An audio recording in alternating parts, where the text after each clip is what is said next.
Friends, welcome to my channel learn with खीरू।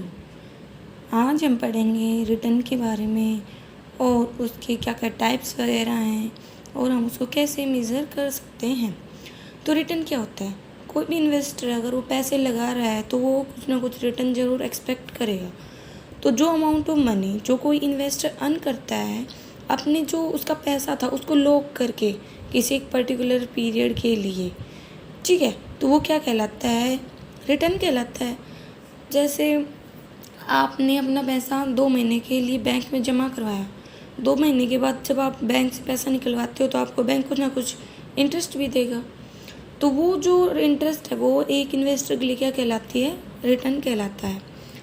Return को मतलब कहता है कि सिर्फ रिटर्न नहीं, रिटर्न के लिए इन्वेस्टर को बहुत कुछ करना पड़ता है।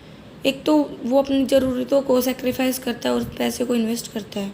दूसरा है बहुत ज़्यादा रिस्क फेस करता है, क्योंकि रिस्क और रिटर्न दोनों ना साथ साथ चलते हैं, दोनों एक सिक्के के दो पहलू हैं। लेकिन हमारा इन्वेस्टर तो हमेशा क्या ट्राई करता है कि रिस्क तो कम होता रहे और रिटर्न बढ़ता रहे। और ये कब हो सकता है? जब वो डाइवर्सिफाई करेगा अपनी जो भी इन्वेस्टमेंट है, सिक्योरिटीज़ है, उनमें फंड्स को, ठीक है।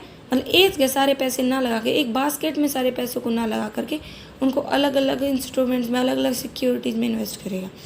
तो इसकी कंसेप्ट क्या कहती है?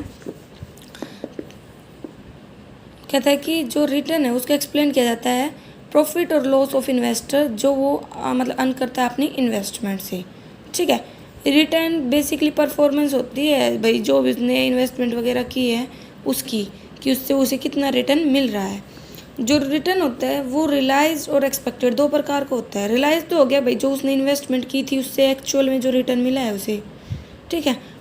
ये जो this period of time is typically our holding period. हाँ, मतलब देखो, लगा लो भाई बैंक में आपने फिक्स डिपॉजिट की थी 5 साल के लिए, तो वो तो हो गया आपका मैच्योरिटी पीरियड, लेकिन आपने उससे पहले निकाल ली तो मतलब जितने टाइम तक रही होगी वो होल्डिंग पीरियड।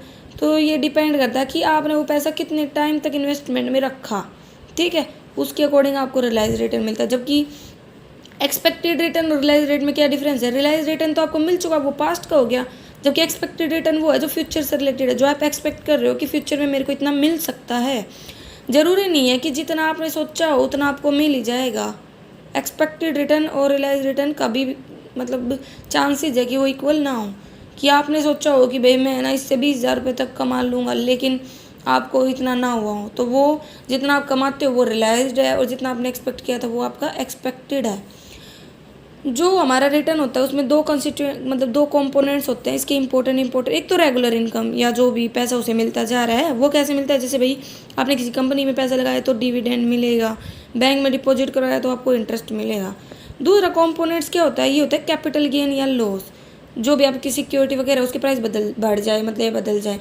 आपने स्टॉक में पैसा लगा दिया, आज आपने जब स्टॉक में को ख़रीदा तब तो थे 10 रुपये वैल्यू और कल वो हो गई 12, तो जो ये चेंजमेंट है ये आपका कैपिटल गेन कहलाएगा। जैसे तो इसके लिए हम निकालने के लिए क्या करेंगे?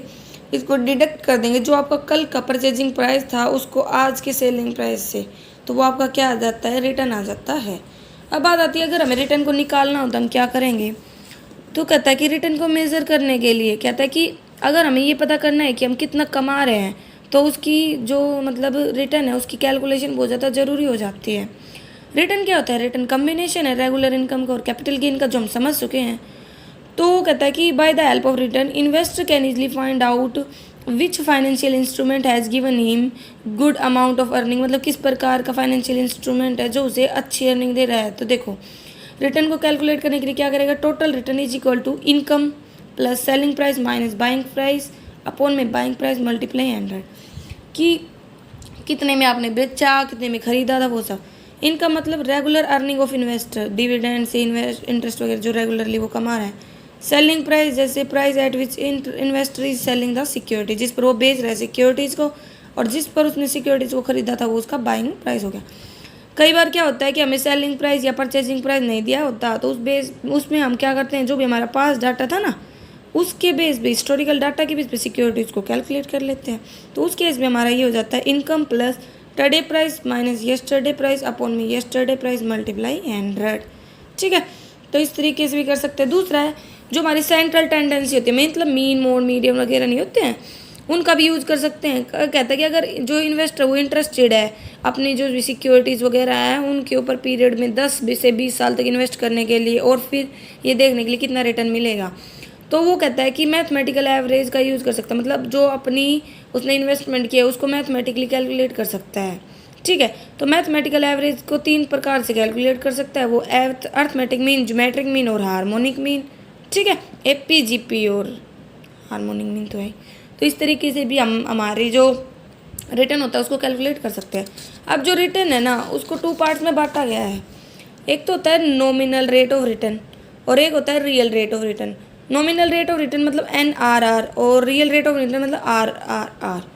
नॉमिनल रेट ऑफ रिटर्न क्या होता है? The amount of money generated by an investment before taking into consideration expenses. कहता है कि जो अमाउंट ऑफ मनी जनरेट की गई है इन्वेस्टमेंट के थ्रू, मतलब आपने एक्सपेंसेस वगैरह, इन्फ्लेशन, इन्वेस्ट मतलब जो भी आपने खर्चा किया था ना वो नहीं घटाया, और उससे पहले जो आपको अमाउंट ऑफ मनी जनरेट हुई किसी भी इन्वेस्टमेंट से वो तो हो गया नॉमिनल रेट ऑफ रिटर्न।